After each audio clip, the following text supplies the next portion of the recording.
ఇంకొక విషయం చెప్పనా, తెల్లవారుజామున చదివే చదువు చాలా బాగా తలకెక్కుతుంది. రాత్రి పడుకునే ముందు చదివే చదువు కంటే కూడా తెల్లవారుజామున లేచి చదివే చదువుకి ఇంపాక్ట్ ఎక్కువ. నిజం, ఇది పచ్చి నిజం. కావాలంటే ఆచరణలో పెట్టి చూడండి, ఒక 10-15 రోజులు మీకు తెలిసిపోద్ది దాని ఇంపాక్ట్ ఎంత ప్రభావవంతంగా ఉంటుందో. చాలా ఇంక అసలు మర్చిపోరు, లోపల నాటుకుపోద్ది. అంత ఫ్రెష్ మైండ్. ఎందుకంటే ఫ్రెష్ గా పడుకుని అప్పుడే నిద్ర లేచాం, ఎంటీ మైండ్ తో ఉన్నాం, ప్రశాంతమైన వాతావరణం. పొద్దున కూడా రణగొనధ్వనులు లేవి ఉండవు, ఇంకా ప్రపంచం నిద్ర లేవలేదు, పెద్ద సౌండ్స్ వినబడవు. తెల్లవారుజాము 5 గంటలకి 4:30 గంటలకి చాలా ప్రశాంతమైన వాతావరణం ఉంటది. అప్పుడు లేచి పిల్లలు చదవడం మొదలు పెడితే అసలు నన్ను అడిగితే 100-90 మంది ఆ టైంలో లేవరు. ఎందుకంటే ఇప్పుడు అంతా మారిపోయింది. పడుకునేసరికి 1 గంట అవుతుంది, 12-1 గంట. ఇంకా పొద్దున్న లేచేసరికి ఆదరాబాదరాగా 10 అవుతుంది. ఈ 10 అయ్యేసరికి అంతా గందరగోళం చిందరవందరగా ఉంటది అంతా కూడా. ఇంకా అందులో మునిగిపోతాం.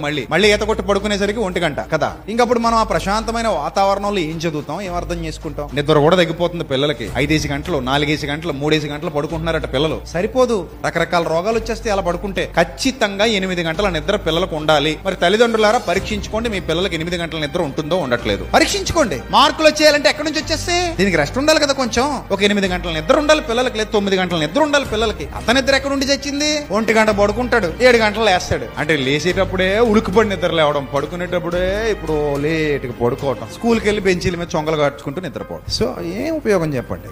అంటే మన పిల్లల భవిష్యత్తుకి మనం ఎంతో కొంత అవరోధంగా నిలబడుతున్నాం. సో అది మంచి పద్ధతి కాదు.